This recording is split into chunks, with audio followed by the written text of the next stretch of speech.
this is not going well. Hey everyone, I'm Abbey Sharp. Welcome to Abbey's Kitchen.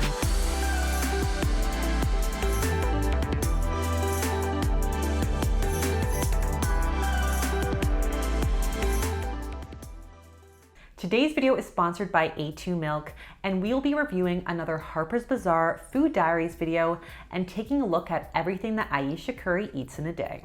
But first, let me tell you about my sponsor, A2 Milk. So you guys know I'm not vegan, and my family all loves their dairy. Ice cream, milk, cheese, yogurt. I have yet to meet a dairy product that I don't love. But of course, if you do not eat animal products, that's totally cool. This message is not for you. But I hear from people all the time that they really enjoy dairy and they want to consume dairy, but that they avoid it because it causes some digestive distress.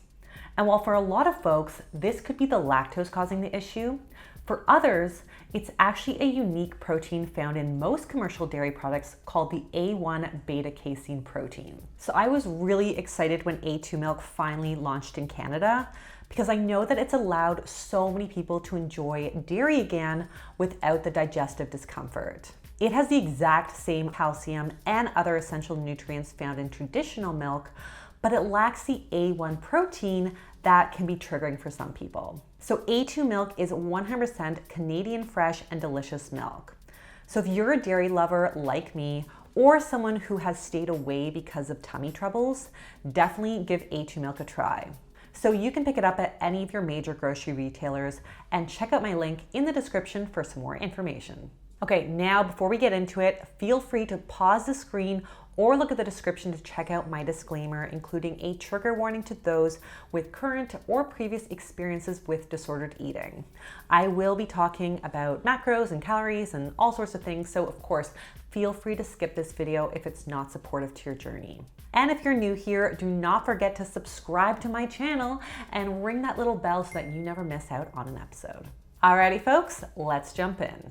First thing I eat in the morning is typically that morning cup of coffee. If I'm intermittent fasting, I'll do it with a little bit of coconut oil, grass-fed butter, and some MCT oil. If I'm not, I just take my coffee with French vanilla coffee mate in it. Okay, so right off the bat, we have a little confusion around intermittent fasting. Not that I'm promoting intermittent fasting and being like an IF dictator, but if you're putting anything with calories into your coffee, you're not fasting. Like, fat will technically break a fast, as will protein powders, BCAA supplements, and even gummy vitamins. Some people still do include sources of fat in their fasting window because while they may impair autophagy, they won't kick you out of ketosis, which is part of the alleged benefit of intermittent fasting. However, as I discussed in my video on intermittent fasting right here, while things like autophagy, insulin suppression, and ketosis are thought to be some of the theoretical reasons why intermittent fasting results in weight loss, research actually suggests that it's much more likely related to the fact that we just eat fewer calories when we limit our eating episodes or windows in the day, and we aren't so great at making up for them. Adding a little coconut oil to your coffee isn't going to make or break your weight loss, in my opinion, but if the primary driver in intermittent fasting success is a caloric deficit, you're probably better off adding a splash of milk or cream compared to a 100-calorie tablespoon of oil. Just saying. Now we know. And knowing is half the battle. As for her non-fasting alternative, I mean, you guys know the drill. I don't critique coffee orders, but I do just gotta say that it's kind of funny to me to see the juxtaposition in food choices when the girl is on versus off her diet. It's like when you're on the diet, you know, we gotta get that clean, overpriced MCT oil, grass-fed butter blend for optimal metabolic boosting power. But when we're off the diet, we're going with the coffee creamer that doesn't even actually contain any real cream. It's actually just sugar, oil, and some flavor. I mean, it's delicious, so I don't judge, but I do feel like it takes a lot of flexibility to go from sugar-sweet coffee to black with oil in it. As someone with a very strict coffee ritual, this is something I just don't understand. Honestly, my mind is blown a bit.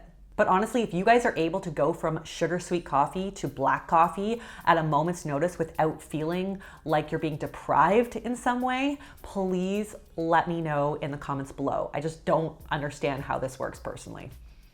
If I'm eating breakfast, usually on the weekends, a good smoked salmon scramble. A little bit of dill in them, salt, pepper.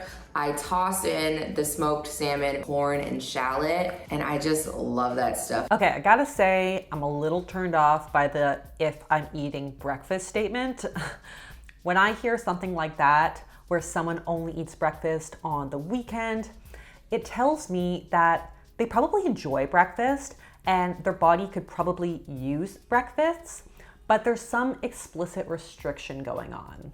And sometimes that restriction is unintentional because weekdays tend to be a little busier than weekends, or sometimes it's like a random diet rule that people are setting for themselves.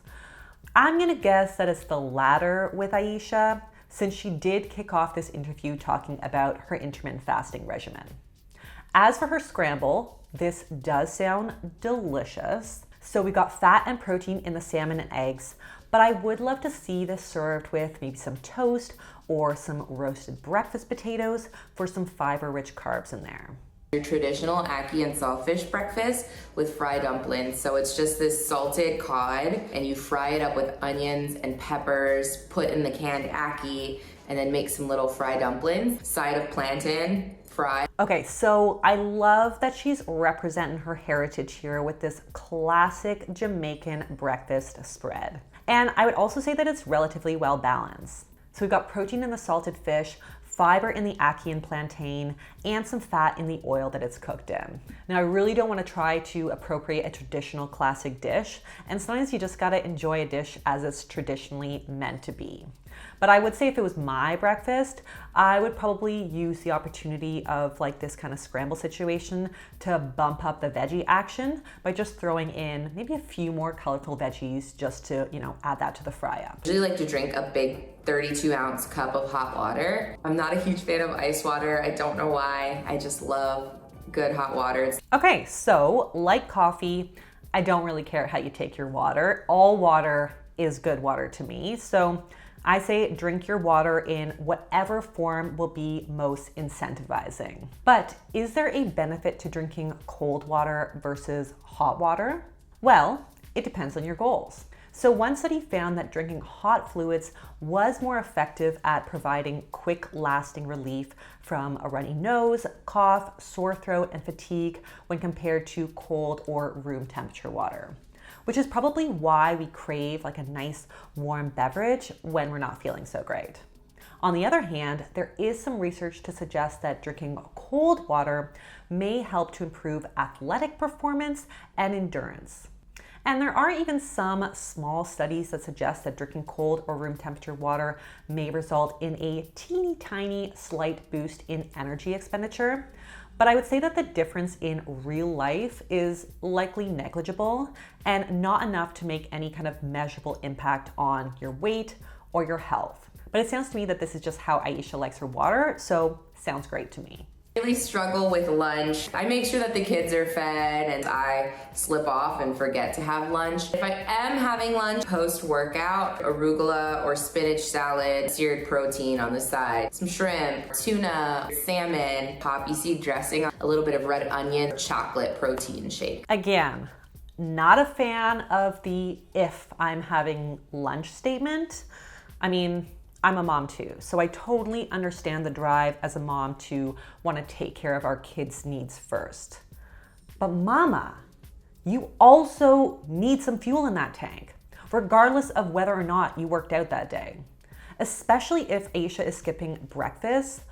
Also, forgetting to have lunch is just a recipe for a huge afternoon crash. But if you're consistently struggling to find the time for an actual sit-down meal, having some easy, no-prep mini meals or snacks can definitely help to stand in to provide some nutrition in our day. So this could be something as easy as a protein bar with a few pieces of fruit or a pouch of tuna thrown into a pita. Or specific to Ayesha's situation, I would recommend eating what the kids are eating.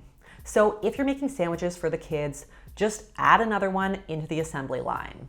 Or if you're warming up some leftovers, throw a little extra into the microwave for yourself. Again, I know that this is easier said than done, and I'm totally guilty of not nourishing my body when time is really limited too. But we have to take care of ourselves before we can take care of others. As for her sometimes post-workout lunch meal, now we are getting some protein from the shrimp, tuna, and salmon, plus some micronutrients and fiber from the greens, and some fats from the poppy seed dressing. But I would love to see more carbs in her post-workout meal to really help to replenish those glycogen stores. So maybe we could throw in some roasted sweet potatoes or some quinoa into that salad, as well as some sort of fresh or dried fruit. I would also be wary about overdoing it on the protein post-workout, and I would choose to have the meal with a source of protein or the protein shake instead of both at the exact same time. But I would way rather see that shake earlier on in the day to just spread out the muscle supporting love. Fitness wasn't really a part of my lifestyle. The past year and a half, it's really become a staple for me. And so I do try to work out at least 5 days a week. So I love that Ayesha describes her relationship with fitness as something that makes her, really happy and provides her with some mental clarity. And I also love that she tries to switch it up and keep things interesting. So I talk about this in my YouTube video on joyful movement right here, but I do find that, finding an activity that you truly enjoy, rather than just doing it exclusively for weight loss purposes, is so important to ensuring that it's more sustainable activity. I am not a huge snacker. I gravitate towards banana chips, carrot sticks, or cucumbers. I try and keep my snacking pretty healthy these days. No breakfast, no lunch, and no snacks? Got it. When is this girl's energy gonna crash? I'm mildly concerned about how little fuel is in her usual day. As for the snacks that she does sometimes choose, the carrot sticks and cucumbers on their own are a pretty low calorie snack, which, while certainly healthy and refreshing, really wouldn't keep you very satiated. So if we hunger crushing combo it, we could throw in some hummus or guacamole for dipping, or some cheese and crackers on the side. I also do love me some banana chips, but I would personally try to pair them with maybe some nuts or seeds for a little DIY trail mix, which would totally up the satiety factor so that Ayesha didn't feel that she needed to go through them like crazy.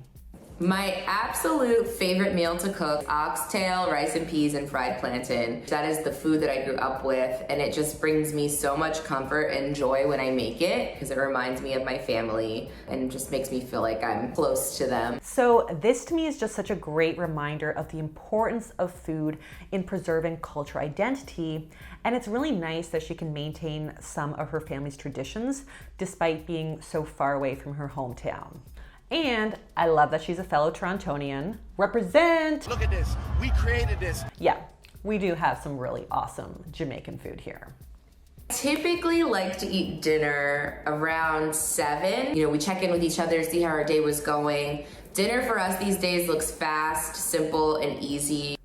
Those are my kind of meals too. And I love that she's created really easy, accessible recipes for lots of busy families just like her, because honestly, I also have way too many days where even 30 minutes to make a meal seems like too much. But 20 minutes, 20 I can do. This girl gets me. Did we just become best friends? Yep! Really, that's where my focus is when it comes to preparing the meal for my family. It's not breakfast, it's not lunch, it's definitely dinner, because that's the time I know we're gonna get to sit around the table together. So you guys know I say it all the time, family meals are so important. So research suggests that diet quality improves when we eat as a family. So we eat greater amounts of fruits and vegetables and fewer fried foods or high sugar foods. Now, family meals also help to improve our children's language skills and reduce the risk of disordered eating, obesity, drug abuse, early sexual activity, behavioral problems, depression, and struggles in school. I believe that this is probably one of the most important things that we can do for our kids' health. I love whiskey sours. I love a good margarita, a good mezcal marg. And if I'm not doing hard liquor or cocktail, I'm usually doing a big, bold, red cab. All great choices to me, but here's a really interesting little factoid on palate development. So apparently our preference for sweet things levels out to like adult preference levels during middle to late adolescence, which also coincides with the cessation of physical growth. So it's been proposed that a preference towards sweet things in childhood is actually hardwired as a biological drive to eat more energy-dense foods. Now, I still admittedly love me a good German Riesling, so I don't know, maybe I still have a bit of growing to do. I want to be 5'10" like Cindy Crawford. The last little thing to me reaching my best fitness goals is probably eliminating the late night snacking. I love ketchup chips, all dressed chips. If it's not that, some type of donut, maybe once or twice a week. I can't shake it. I'll get there someday. So I just want to make it clear that snacks are not a universal barrier to meeting health or fitness goals, even if you're snacking later on in the evening. Like, your body does not see that it's 8 p.m. on your phone and then say like, oh great, cool, send those calories straight to her bum. In fact, like, ask any fitness competitor, lots of snacks are often very strategically used to support fitness goals. So obviously it just really depends on what you're snacking on.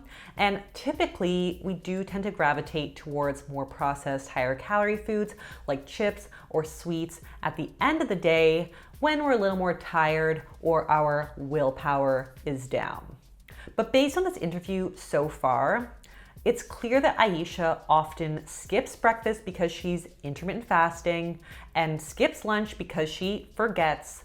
So it's really not surprising to me that she's ravenous before bed. So if you find yourself binging in the evening, make sure that you're getting in a solid breakfast, lunch, and a few satiating snacks throughout the day. So remember the hunger crushing combo and try to apply that as often as you can. Also, if your goals require you to never have a potato chip or a donut again, I don't know. I guess I would probably want to reevaluate whether or not that's actually a healthy goal. How about no? We also know that completely eliminating foods that you love is typically a setup for a binge. And it's a lot better to have a donut like twice a week than have no donuts for a week and then have a baker's dozen all in one go. So on that note, what can we say about Ayesha's diet? Well, there are things here that I really like and some things not so much. What I like is that Ayesha knows the importance of food in bringing together family and maintaining her cultural identity. She's also obviously an amazing chef and definitely knows a few things about food. So I have no doubt that dinners in her house, even if they take just 20 minutes, are probably pretty great. But that is really all there is consistently going on. Just dinner. On what sounds like her regular busy work days, there is just not nearly enough food. I mean, the fact that she mentioned going through tons of banana chips and needing to eat ketchup chips before bed or donuts is really not surprising to me at all, because her body is likely begging for the calories it's being deprived of all day long.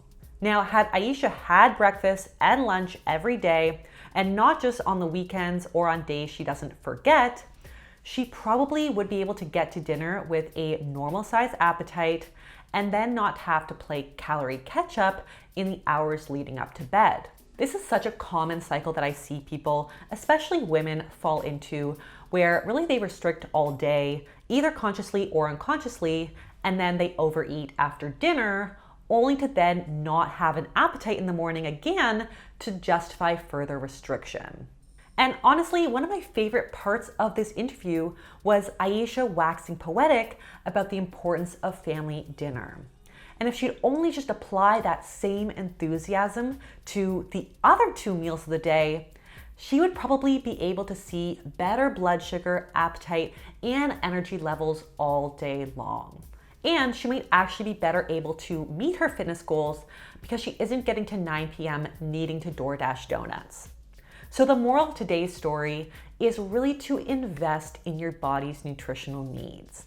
It deserves to eat regular meals and snacks every single day. Feeding yourself should be top priority on your to-do list. It should be above working out, above curling your hair, above checking TikTok. It shouldn't be limited to days that you're off your diet or when you've earned a meal through exercise. Your body needs to trust that you're going to feed it consistently more than once a day. And if you're a mom, please remember that you're probably not your best self when you're hungry. And on that note, I am hungry. So yeah, I'm gonna go eat now. But if you liked this video, be sure to give it the thumbs up. Leave me a comment below on who you'd like to see me review next. Subscribe to the channel, and I'll see you next time on Abby's Kitchen. Bye.